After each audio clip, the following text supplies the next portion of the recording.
Memang konstitusi Kiai harus gitu lah tamud dan ainaika. Kenal orang lebih tinggi itu kan resiko. Misalnya saya Kiai Deso, mungkin punya carry tua sudah seneng, punya kijang tua sudah seneng. Gara-gara kenal Pak Wahid naik Camry, waduh kok saya kalah itu. Kenal orang itu kan resiko. Mungkin dosen-dosen sini kalau kenal saya di Rembang juga resiko. Di sini gak ada cium tangan, melihat saya di sana, wah gak enak jadi dosen. Jadi memang harus dibatasin. Sekiranya mungkin orang terus, karena latamud dan nanawa, ainaika ilham. Kamu jangan sering melihat orang lain yang mungkin secara lahir dapat nikmat yang lebih tinggi timbang Anda. Kalau kamu gak bisa ngelola hati Anda bisa hasut, Anda bisa dengki. Paling tidak Anda bisa ada syukur. Saya itu sering didolani pejabat. Juga sering melihat pejabat di TV-TV. Naik mobil aja ada yang naikkan. Bahkan kalau wudhu itu anduk aja ada yang bawa. Itu kalau yang nggak kuat, wih naik jadi pejabat. Ya makanya terus konstitusi Kiai itu mengatur, sudahlah. Mata kamu itu kamu batasin. Jangan melihat sesuatu yang potensi ya. Potensi menjadikan Anda tidak apa syukur. Jadi saya mohon, ini memang konstitusi saya sebagai Kiai. Jadi saya, tapi di hati saya tetap akrab. Saya doakan semua untuk UI, untuk semua orang Indonesia kita doakan. Kita ingin semuanya tambah baik, tambah baik. Ya, Assalamualaikum warahmatullahi wabarakatuh. Sehingga di beberapa riwayat dijelaskan ada orang yang 500 tahun ibadah, nggak pernah maksiat. Ditanya sama Allah, kamu masuk surga karena apa? Karena ibadah saya ya Allah. Ya sudah, surga kamu 500 tahun saja, karena ibadah kamu 500 tahun. Ini cerita umur-umur orang dulu. Ya Allah, katanya surga engkau ini selamanya. Ya kalau yang selamanya itu rahmatku, kalau amal kamu terbatas ya surganya sesuai amal kamu ya terbatas. Ya sudah ya Allah, berarti masuk saya surga saya ini karena fadl engkau, karena anugerah engkau. Itu namanya apa? Diroyah. Diroyah itu satu kajian analisis di mana kita percaya riwayat, tapi kemudian punya logika, punya diroyah. Ini penting supaya tauhid kita ini kuat. Jadi dulu ada orang yang sangat cerdas, namanya Jubair bin Mut'im. Dia saking cerdasnya, juga kaya, juga tokoh, dikirim sebagai delegasi pembebasan Asra Badrin, tawanan Badar. Kemudian pas datang ke Masjid Nabawi, Nabi delalah pas baca Wattur wa kitabim mastur. Sampai pada titik Nabi baca Am khuliku min ghairi syai'in am humul khaliqun. Apakah penciptaan yang sedemikian canggih itu dimulai tanpa perwujudan, tanpa sesuatu yang real, yang maujud? Orang itu langsung bersimpuh, matur, ya Rasulullah saya Islam.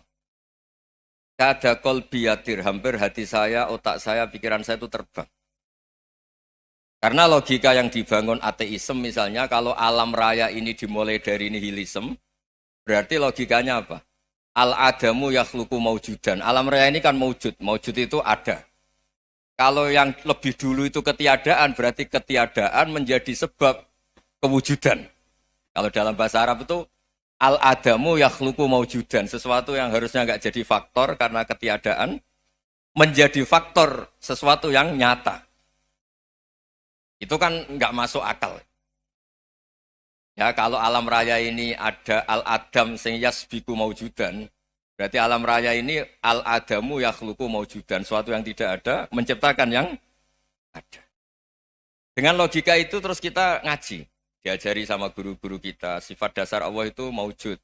Wallahu maujudun qadimun. Terus masuk. Yang harus distatuskan pertama dari Allah itu apa? Maujud, wujud. Karena dengan wujud ini layak menjadi penyebab adanya alam raya ini. Sehingga ketika kita menolak faham nihilisme atau ateisme, faham tanpa Tuhan, tanpa pencipta awal, kita punya diroyah. Bahwa tidak mungkin ketiadaan ini menjadi sebab perwujudan alam raya ini. Yaitu amkhuliku min ghairi syai'in. Masa alam raya ini diciptakan tanpa sebab yang nyata, yaitu wajibil wujud. Siapa itu? Allah Subhanahu wa ta'ala. Begitu juga menyangkut sholawat. Orang boleh beda pendapat tentang redaksi sholawat. Ada yang sholli ala Muhammad, ala Sayyidina Muhammad, Nabi Muhammad. Monggo lah masalah redaksi saja. Tapi setelah dianalisis, Nabi itu Pak Rektor, jadi Nabi setelah Nabi Isa saking dihormatinya sampai dituhankan. Juga jadi Nabi yang ada cerita masih hangat, orang Yahudi itu bunuh Nabi. Jadi yang satu mendudukkan Nabi sedemikian tinggi sampai kayak Tuhan, yang satu menjatuhkan Nabi sedemikian rendah sampai dibunuh. Kayak apa susahnya jadi Nabi Muhammad SAW. Kemudian dengan gampang Hadaddin agama ini bikin syariat yang bernama sholawat. Redaksinya monggo lah sesuai tradisi masing-masing. Allahumma sholli ala Muhammad, Allahumma sholli ala Sayyidina Muhammad, ala Nabiyina Muhammad monggo. Tapi yang jelas redaksi ini kalau didiroyah dikaji, Allahumma itu Tuhan, Tuhan itu pemberi. Wa Muhammadun wa in jalla qadruh abdun min ibadi. Muhammad apapun tinggi derajatnya tetap berstatus hamba. Sehingga agama ini terjaga oleh syihotus sholawat. Agama ini terjaga oleh redaksi sholawat. Yaitu Allah tetap pemberi sebagai Tuhan yang enggak tersaingi, la syarikalah. Rasulullah Muhammad wa in jalla qadruh. Apapun prestasinya bisa mi'raj, bisa apa saja, tetap seorang hamba yang butuh muhtajun ila rahmatih. Jika redaksi Allahumma sholli ala Muhammad ini mengukuhkan yang Tuhan tetap Tuhan, hamba pilihan tetap hamba pilihan. Tentu dengan redaksi ini kemudian kita mendudukkan Nabi benar-benar posisi terhormat. Yaitu orang yang paling berhak dapat askat tahiyat. Mendapat penghormatan Allah paling tinggi, yaitu Rasulullah Muhammad SAW. Dan itu diulang-ulang oleh Allah. Subhanalladzi asra bi'abdi. Status hamba ini diulang. Lagi-lagi ini bernama diroyah. Bernama apa? Contoh ketiga misalnya fihi ayatum bayinatum maqamu Ibrahim. Dulu orang Yahudi itu ada diskusi masif. Syaratnya Nabi itu mbah-mbahnya harus Nabi. Harus keturunan Nabi. Kemudian semua Nabi rata-rata di Palestina, di Syam. Lalu Muhammadnya asal-usulnya dari mana? Tahu-tahu orang Arab kok Nabi, padahal orang Arab itu dulu jahiliyah. Walhasil terus diceritakan, bukti Muhammad ini turunan Ibrahim adalah ada jejak kaki Nabi Ibrahim di dekat apa? Ka'bah. Fihi ayatum bayinatum maqamu Ibrahim. Kalau Nabi Ibrahim pernah di Mekah, artinya beliau pernah meninggalkan turunan yang di Mekah. Itu bernama Nabiuna Muhammadun sallallahu alaihi wasallam. Itu disebut fihi ayatum bayinatum maqamu Ibrahim. Nah, itu namanya diroyah. Diroyah itu satu perilaku keseharian kita beragama, kemudian tahu logikanya. Yang keempat misalnya, mangkana yu'minu billahi wal yaumil akhir fal yukrim apa? Jahro. Orang yang iman karena Allah dan Rasul, maka memuliakan tetangganya. Andaikan pakai hukum sosial, tentu kalau tetangga kita baik, kita baik. Kalau kurang baik, kok kurang penggawean kan gitu. Tapi dulu itu pernah ada seorang ulama itu dibully ya, dikerjain sama anak muda tetangganya. Pak Kiai datang ke rumah saya, orang ini datang. Kemudian setelah di rumahnya, saya tidak jadi butuh sama Pak Kiai, silahkan pulang. Itu Kiainya senyum menikmati. Dan itu terulang 3 kali. Dibully seperti itu, dikerjain terulang 3 kali. Lalu tetap Kiainya tuh asik, seneng sekali. Lama-lama muda ini tanya, kenapa engkau tidak tersinggung? Padahal saya kerjain sampai 3 kali. Tak undang, terus tak suruh pulang, tak undang, tak suruh pulang. Kata Kiai tadi, yang memerintahkan baik sama tetangga itu Allah. Jadi saya nikmati ketika bisa baik sama Anda. Tidak ada urusannya dengan perilaku Anda yang menolak saya.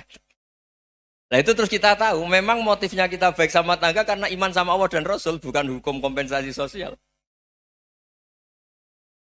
Jadi kalau mau diteruskan Pak Rektor, saya ngajar di sini ya karena perintah Allah itu orang alim harus ngajar, bukan karena perintah Rektor. Kalau diteruskan. Ya saya mohon juga gitu, para dosen, para karyawan di sini, kalau nggak khianat dengan UI itu karena takut sama Allah, jangan takut sama Rektor. Kalau Anda baik juga karena Allah, jangan baik karena apa? Rektor. Bagaimanapun ya semua kita ini makhluk. Makhluk itu la yadurru wa la yanfa. Begitu juga melihat Indonesia. Melihat saya ini kan ikut di UI itu lama sekali, ikut sama Profesor Zeni, dari Profesor Zeni nulis tafsir. Mungkin Pak Hersoyo tahu banyak, dulu Pak Lutfi ya tahu banyak.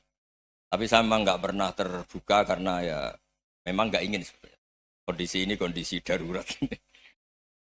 Sehingga saya tahu cara berpikir Profesor Zeni, ya tahu komitmen beliau pada UI. Dan pendiri UI memang ya banyak yang dari tokoh NU, Muhammadiyah, dari tokoh-tokoh ormas yang lain memang didirikan banyak orang. Hingga UI memang nggak milik ormas apa tertentu. Dari satu sisi memang baik, nggak dikuasai ormas tertentu. Tapi nanti kalau keterusan ya nggak berbentuk. Karena nggak Ya sudahlah dikelola saja. Sambil-sambil jelas, sambil-sambil kadang nggak jelas, yang penting ikhlas tadi. Karena kalau terlalu asobia itu jadi repot. Kita ini yang nekuni fikih itu tahu, kalau udah kuno itu madhabnya Hanafi. Kuno itu madhabnya Syafi'i. Tahu-tahu seakan-akan Imam Syafi'i itu NU, Imam Abu Hanifah itu Muhammadiyah. Padahal ini orang-orang yang sebelum NU dan apa? Muhammadiyah. Jadi kalau kita yang nekuni ilmu itu biasa saja dengan perbedaan. Tapi kalau orang-orang yang nggak siap dengan perbedaan itu sampai Allah disifati Ta'ala itu tidak terima.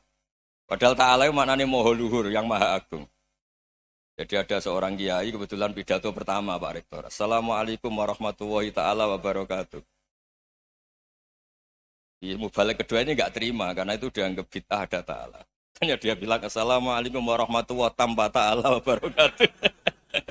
Itu saking asobiahnya itu Allah ditambahi ta'ala itu tidak terima. Padahal ta'ala itu maknanya Maha Agung. Nah itu kan jadi repot kalau asobia gitu. Kalau kita ngadepi perbedaan itu biasa saja. Karena kita mungkin bacanya banyak, lihat hal-hal seperti itu ya biasa saja. Karena dulu itu perbedaan itu urusan sudut pandang. Ya saya ulang lagi, perbedaan itu sudut. Allah yang Tuhan saja sering didebat sama nabi-nabinya. Karena urusan sudut pandang apa? Saya beri contoh ya. Suatu saat Khalilur Rahman Ibrahim itu saatnya meninggal sama Allah, Israel disuruh. Israel itu Ibrahim saatnya meninggal, ambil nyawanya. Setelah datang ke Ibrahim, ya Khalilur Rahman Ibrahim, saya disuruh nyabut nyawa Anda. Itu Israel dipaksa mikir sama Ibrahim. Hal ra'aita khalilan yumitu khalilah. Kamu tahu orang yang mencintai kemudian bunuh yang dicintai. Itu logika agak benar. Akhirnya Israel kan nggak biasa debat, kan nggak dilatih debat, nggak pernah ikut lomba UI debat ilmiah. Dia taunya nyambut nyawa aja. Kembali ke Allah. Ya Allah, kata Ibrahim, hal ra'aita khalilan yumitu khalilah. Masa kekasih bunuh yang dicintai ya. Tapi kata Allah santai. Bilang ke Ibrahim, hal ra'aita habiban yakrahu ayyalqa habibah. Masa katanya dia cinta saya, kemudian ketemu saya tidak berani. Israel mater lagi. Logikanya gini Ibrahim, masa yang dicintai sama yang ketemu yang dicintai nggak berani? Ya udah ketemu aja. Katanya yang meninggal itu. Artinya kamu bisa saja GR tidak mati-mati karena merasa dicintai, atau ingin mati karena mencintai. Nah maksud saya dalam hal-hal seperti ini orang UI pasti nggak jelas. Katanya cinta Allah suruh mati ya nggak mau. Nggak jelas kan? Dibilang nggak cinta juga nggak mau. Tapi dibilang cinta kalau ukurannya mati juga nggak mau.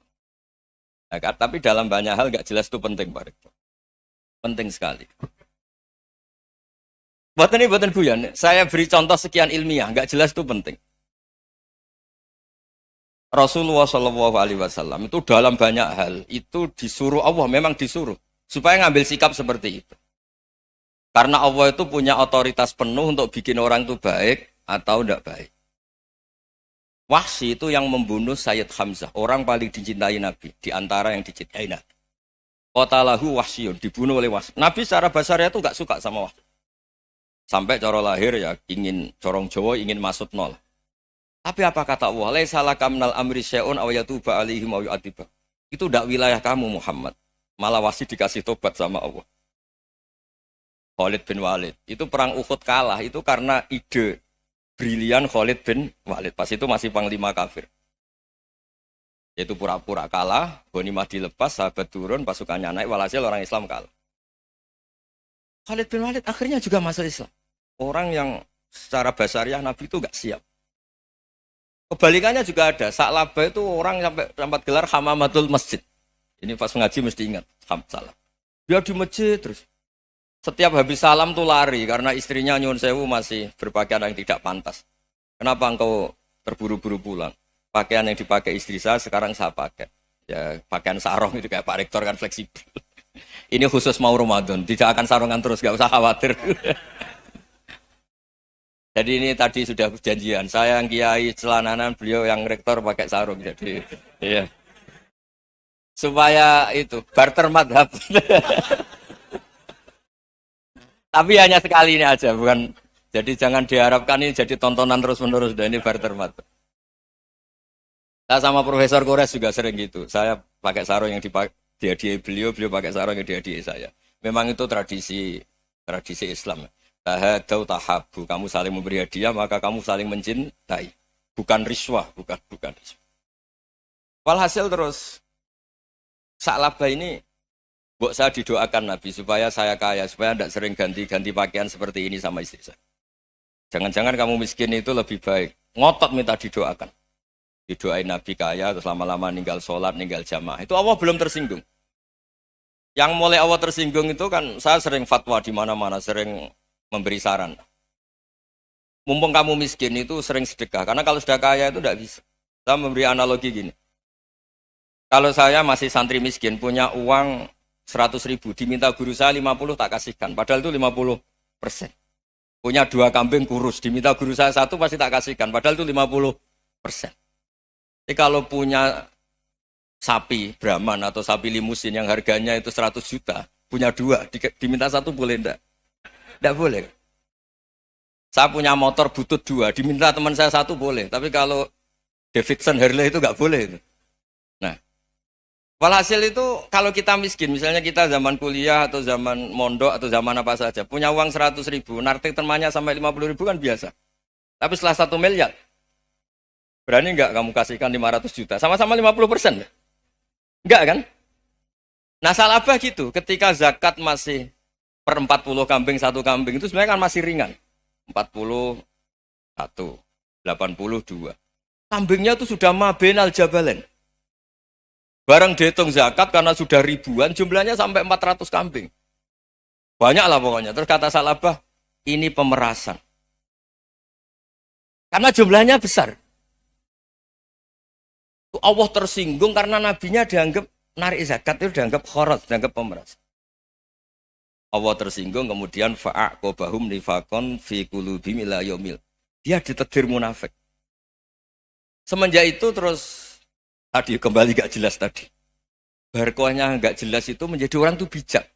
Ini sekarang nakal, jangan-jangan nanti jadi orang baik. Yang sekarang baik, jangan-jangan suatu saat jadi tidak baik. Semua orang introspeksi. Gak ada jaminan kalau kita sekarang baik akan baik terus. Gak ada jaminan kalau kita sekarang buruk akan buruk terus. Sehingga terus banyak kiai-kiai bijak itu memang lahirnya gak tegas. Tapi gak tegas itu yang menjadikan bijak. Karena sama-sama mungkin.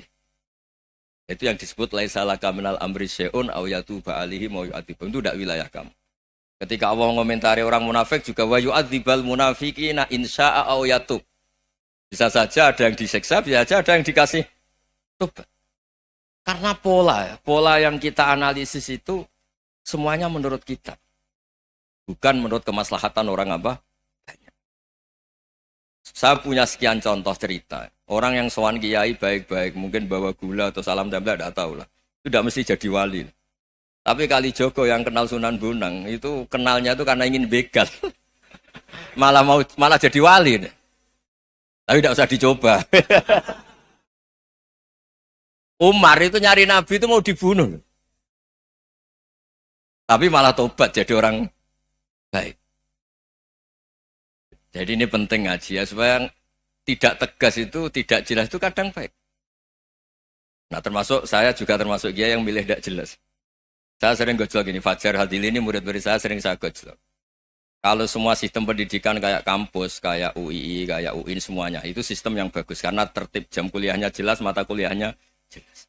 Kalau di pesantren itu Pak Arso, itu gak tertib. Tapi justru itu enak, ketemu di jalan orang berani tanya. Nah ini kalau mbak-mbak misalnya menstruasi, mau belajar haid nunggu semester berapa baru tahu. Itu bisa sekian tahun gak sholat karena nunggu pelajarannya baru diterangkan.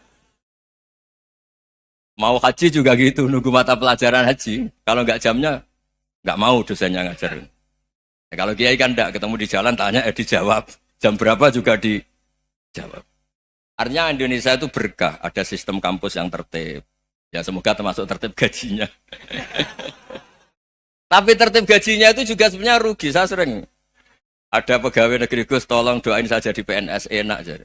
Gajinya tetap. Kata saya nggak mau kalau gaji saya tetap. Kok bisa Gus? Enak tiap bulan mesti dapat gaji. Kalau tetap nggak naik-naik kata saya. Kalau kiai gajinya nggak tetap, tapi di atas yang tetap kata saya.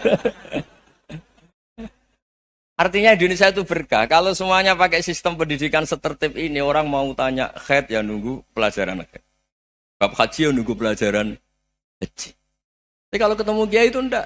Ya pokoknya saya pernah di pasar, Gus mau tanya. Tanya apa? Anak saya keluar darah terus gini-gini. Padahal biasanya khaid hanya 7 hari gini-gini. Ya sudah kembalikan ke biasanya, rudat ilal adat. Itu enggak usah sowan ke rumah. Juga enggak registrasi dulu, enggak daftar dulu. Ya ini enggak nyindir cerita saja. Supaya ini bukti koalisi beneran. Jadi saya yang kiai enggak tertib jam, koalisi sama yang tertib jam. Jadi kalau semuanya sistem kampus, nanti pertanyaan itu enggak bisa on time, enggak bisa setiap saat. Makanya Indonesia itu berkah.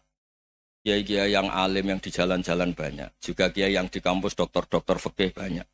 Yang nekuni ilmu umum ya banyak. Macam-macam. Itu masalah itu kalau saling mengadili itu baru masalah. Misalnya kiai ngeluh, enggak enak jadi kiai, enggak punya gaji tetap. Yang dosen ngeluh, enggak dicium tangannya. Karena memang unik Indonesia itu. Kalau guru fikih kok dosen itu tetap enggak dicium tangannya. Karena pikirannya anak-anak itu wong sudah bayar disuruh nyium. Itu kayak di alam sadar tuh gitu. Kalau kiai itu kan anak-anak gak bayar itu. Ya opanya cium tangan itu. Makanya kalau kiai-kiai tidak keramat bisa mati karena cium tangannya doang itu bisa mati itu kiainya. Ya ini cerita. Supaya saling menghormati saling menghormati. Jadi kalau makanya itu pakar-pakar akhlak ya, pakar-pakar etika peradaban. Itu tertampar betul ketika Nabi urusan ilmu itu mengabaikan itu kalau sudah urusan ilmu. Misalnya begini, ada urusan ilmu. Ada mbak-mbak cantik atau ibu-ibu cantik. Itu dalam Islam itu diajarkan jangan sopan-sopan banget.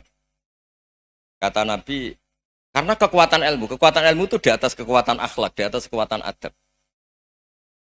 Ya nisa an-nabi lastunna ka ahadim minan nisa. Ini taqaitunna fala takhdu'na bil qaul. Fayatma alladhi fi qalbihi maradun. Misalnya ada mbak-mbak cantik, menarik, kemudian sopan misalnya sama Pak Fajarin sama dosen-dosen. Monggo binara. Wah itu bahaya pikirannya kemana-mana itu. Orang yang imannya pas-pasan, berarti mau. Maksud saya kalau cantik, menarik, ketemu di jalan, biarin aja dosennya. Mau kemana, biarin aja. Gak usah dihormatin. Kalau dihormatin, Pak mau kemana sadar no bisa bahaya. Nah, biarin aja. Kalau tanya, Dek ini alamatnya mana? Cari sendiri Pak. Karena hanya dengan cara itu, si Pak dosen ini gak kepikiran. Gak ada orang suka, orang kedus itu gak akan. Tinggal sudah cantik, sopan. Wah bisa pikirannya macam-macam. Itu ilmu. Fala takhdu'na bil qaul. Kamu jangan terlalu lirih kalau ngomong. Fayatma alladzi fi qalbi maradun. Orang yang pikirannya masih kotor pasti berpikir yang negatif. Anda mungkin demi sopan sama dosen Anda. Tapi sejauh mana dosen Anda juga berpikir positif. Itu kan uji iman sama uji nyali. Nah, sama pejabat yang sopan sama kiai mungkin punya Alphard, punya Robicon, punya terus bawa uang banyak. Terus sama kiai cium tangan hormat. Jangan-jangan kiainya yang pikirannya macam-macam. Ini berarti bisa jadi muhibbin potensial misalnya. Nah, saya ini termasuk kiai yang pengagum ilmu. Sehingga saya sama orang yang medit, yang kikir sama saya itu saya senangnya bukan main. Kenapa? Karena kalau orang medit itu gak berhak nuntut. Tapi kalau orang lomo 1 juta minta surga, 2 juta ya minta apa? Surga. Gus, salam template. 200.000 aja kadang minta surga. Tapi kalau yang kikir-kikir ya sudah salaman tok sudah. Gak minta apa-apa, kan dia tahu diri, gak bayar kok minta. Maksud saya, Islam itu luas, dinikmati saja, Pak. Dinikmati saja. Nah itu diroya, maksudnya itu diroya. Diroya itu, kamu tahu aturan Islam itu, kamu harus yakin khairihi wa syarrihi minallah. Semua itu ujian, tapi kemudian dikaji. Makanya saya ini termasuk pengagum Imam Syafi'i. Imam Syafi'i itu dikasih tahu. Tadi orang yang di depan engkau cium tangan hormat itu di luar ngomong-ngomong, ngata-ngatain Anda. Imam Syafi'i tertawa-tawa sewenang. Ada ini dikata-katain di luar kok. Kok tidak kamu anggap munafik malah tertawa. Berarti saya wibawa, di depan saya nggak berani. Dianggap enteng saja. dibilangin, sebagian orang kampung sini nggak suka sama engkau. Baguslah, nggak akan lu pinjem uang sama saya. Kata. Di mana-mana orang pinjem minta tolong tuh karena seneng. Kalau benci kan enggak. Intinya dianggap enteng saja. Yang terjadi di dunia itu semuanya dianggap enteng saja. Man asa ilaika faqat atlakoka. Yang berburuk sama kamu itu membebaskan kamu. Coba kalau akrab, titip. Ya misalnya akrab sama Pak Fajar. Bilangkan ke Pak Rektor, sangkap tuh jadi guru tetap atau apa, kan ribet. Kalau tidak cocok kan nggak minta apa-apa. Makanya hati-hati Pak Rektor sama yang akrab-akrab itu. Itu dulu saya juga nggak paham. Di antara wasiat Bapak yang sering diulang-ulang tuh itu. Suatu saat kamu jadi kiai, ngelola orang nggak seneng tuh gampang. Sudah, situ orang lain. Tapi kalau ngelola orang seneng tuh repot. Mintanya aneh-aneh. 100.000 aja minta surga. Hanya teman tenis saja minta naik jabatan. Intinya itu ya sudahlah dikelola. Yang seneng ya berkah, mungkin teman berjuang, teman diskusi. Yang nggak seneng ya berkah, karena ini tidak minta macam-macam, tidak seneng. Nah itu namanya diroya. Diroya itu satu kajian keilmuan yang menjadikan kita ini nyaman dengan riwayat-riwayat, panduan-panduan dari Rasulullah Shallallahu Alaihi Wasallam kayak tadi. Kenapa sih tentang baik sama tetangga, baik sama tamu? Hitung-hitungannya itu mangkana yu'minu billahi wal yaumil. Saya pernah dicium sama orang miskin yang akut, miskin betul. Itu tak ajarin, Anda ini lebih hebat ketimbang orang-orang kaya. Misalnya gini, misalnya ada komunitas rektor atau kiai besar. Saya ini kata orang banyak termasuk kiai besar. Mungkin kalau pinjam uang itu karena mau beli mobil, aksesoris mobil, karena kita kiai top atau rektor atau orang-orang top. Kalau sesama orang miskin itu pinjem-pinjemannya itu urusan beras, itu urusan nyawa. Keren mana? Nyelamatkan nyawa sama aksesoris mobil. Nyawa. Jadi pahala kamu pasti lebih besar. Itu senengnya jadi orang miskin terus keterusan sampai sekarang. Itu. Lo coba kalau menteri sama menteri, rektor sama rektor, kira-kira pinjamannya apa Pak Arso? Kan kalau mau beli mobil atau mau umroh VIP, pokoknya yang keren-keren. Kalau orang miskin pinjam karena apa? Makan kan? Beras kan? Makanya kalau yang sedang miskin monggo lah, kalau ingin teruskan. Maksud saya Islam itu seenak itu. Islam itu segampang itu. Sudahlah yang sedang miskin ya keren. Karena sekali sosial itu urusannya apa? Nyawa. Tapi kalau miskin semua ya Indonesia bisa tutup kan. Ya sudah yang kaya-kaya itu saya menyelamatkan Indonesia karena bayar pajak yang menjadikan Indonesia berjalan. Tapi ya dipakai yang benar. Nah, begitu seterusnya. Ada kiai miskin cerita ke kita. Gus, enak jenengan alim, terus punya santri banyak, bisa ngajar di mana-mana. Saya bilang, hebat kamu. Dia hidup di daerah tertinggal. Itu yang diajarkan kan hanya tauhid. Kan nggak mungkin desa tertinggal baca fikih perbandingan madhab. Kan nggak mungkin. Kalau yang kayak Pak Fajar, Pak Sadali kan nggak mungkin. Fikih perbandingan apa? Madhab. Menyorot madhab dunia. Gaya engke-engke itu kan nggak benar. Tapi pertanyaannya, yang menyelamatkan masuk surga itu tauhid apa perbandingan madhab?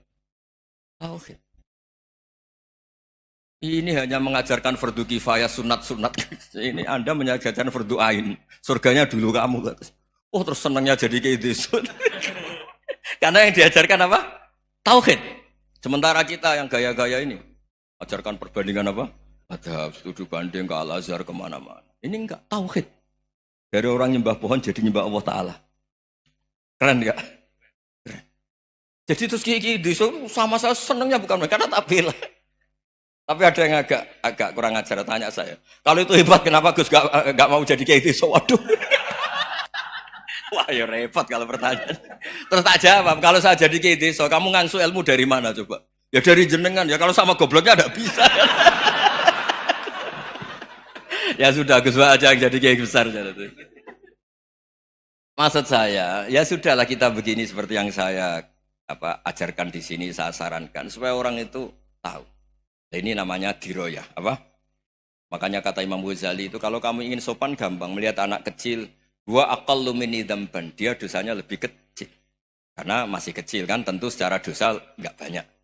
Kalau melihat orang yang tua, wa aktsaru minni ibadatan, dia tentu ibadahnya lebih banyak karena umurnya lebih banyak.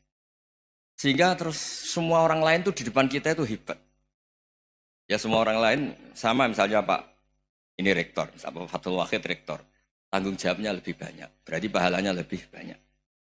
Tapi sama, ketika melihat Nyon Sewu, melihat pegawainya yang secara lahir di bawahnya, ini tanggung jawabnya nggak banyak, pasti salahnya juga enggak. Itu yang diajarkan Rasulullah SAW, sehingga enak lah. Tapi kalau kita melihat orang lain selalu salahnya, itu pecundang. Allah saja tidak seperti itu kan, amal baik ya ada khairan, amal buruk ya ada saron, semuanya dilihat oleh Allah Subhanahu wa Ta'ala. Saya itu punya teman Gus, agak beling, agak seenaknya. Dulu miskin. Wah itu seenaknya betul. Kayak kenal Tuhan sudah. Tak tanya, kenapa kamu seenaknya? 1 bulan tuh labanya bisa 200 juta sampai 500, sampai 1 miliar. Saya itu Gus, setelah duha itu perkembangannya bagus. Sholat duha itu. Saya pernah miskin, kan kata apa? Ingkana rizki fisama, apa? Wa ingkana qalilan, ya kalau fisama fa'anzilhu. Terus wa ingkana qalilan fakasirhu. Kalau sedikit perbanyak. Ini trennya sudah benar semua. Nah, wa ingkana apa? Ya, haroman fatohiru. Kalau haram yang kau sucikan. Makanya saya seenaknya kalau qalilan sudah fakasiru, paling trennya yang enggak benar juga fatohiru kata Mas. Dia yakin kalau yang enggak benar-benar sudah disucikan Allah, karena yang lain-lain sudah dari miskin sudah kaya, qalilan sudah fakasiru, paling yang haroman juga sudah fatohiru gitu. Tak tanya. Lah kamu kok tahu? Polanya sudah ada Gus, karena sang kamu sembrono sama Tuhan kok begitu kan. Tapi apapun itu seneng saya. Seneng saya sering salah teh, makanya saya mohon yang sekarang miskin, sedang miskin itu ya ndak usah nyesal banget-banget. Kalau ingin kaya monggo lah, namanya orang juga ingin. Ya, tapi Anda harus bangga. Sosial antar kalian adalah urusan nyawa dan itu pahalanya luar biasa. Supaya kita, nah yang kaya-kaya juga boleh GR lah, karena pembayar pajak. Dan itu bisa menyelamatkan apa? Indonesia Raya. Begitu seterusnya. Itu yang diajarkan Nabi, antawadu'u hatta la yabghiya ahadun ala ahadin. Kamu semua harus tawadhu, sehingga antar kalian tidak saling tidak sopan, tidak saling liar, tidak saling mendolimi. Termasuk tadi, sikap gak jelas tadi. Orang dolim yang sekarang dolim bisa saja tobat. Yang sekarang soleh bisa saja nanti. Semuanya itu mungkin. Kita diajari ya muqallibal qulub tsabbit qalbi ala dini. Jadi keliru kalau kita dalam banyak hal harus tegas, enggak mesti. Al halalu bayyinun wal haramu bayyinun. Tapi ada wa bainahuma umurun mustabihat. Ada yang wilayahnya itu abu-abu. Misalnya ada perempuan cantik misalnya, contoh paling gampang. Kalau kamu ajari secara serius kamu bisa saja tergoda jadi fitnah.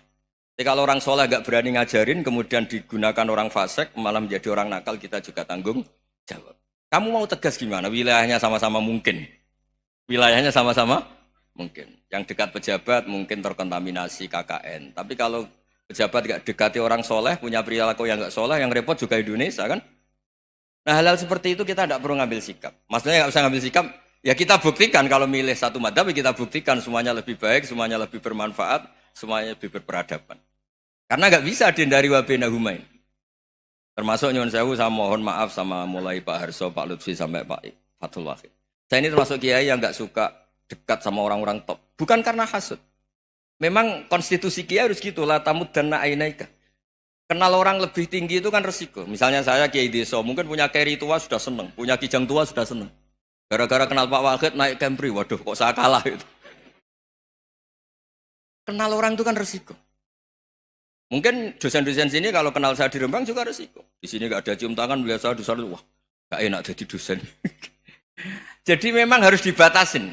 Sekiranya mungkin orang terus, karena latamud dan nanawa ainaika ilham. Kamu jangan sering melihat orang lain yang mungkin secara lahir dapat nikmat yang lebih tinggi timbang Anda. Kalau kamu gak bisa ngelola hati Anda bisa hasut, Anda bisa dengki. Paling tidak Anda bisa ada syukur. Saya itu sering didolani pejabat. Juga sering melihat pejabat di TV-TV. Naik mobil aja ada yang naikkan. Bahkan kalau wudhu itu anduk aja ada yang bawa. Itu kalau yang nggak kuat, weh naik jadi pejabat. Ya makanya terus konstitusi kiai itu mengatur, sudahlah. Mata kamu itu kamu batasin. Jangan melihat sesuatu yang potensi ya. Potensi menjadikan Anda tidak apa? Syukur. Jadi saya mohon, ini memang konstitusi saya sebagai kiai. Jadi saya, tapi di hati saya tetap akrab. Saya doakan semua untuk UI, untuk semua orang Indonesia kita doakan. Kita ingin semuanya tambah baik, tambah baik. Oke, ngoten mawon. Assalamualaikum warahmatullahi wabarakatuh.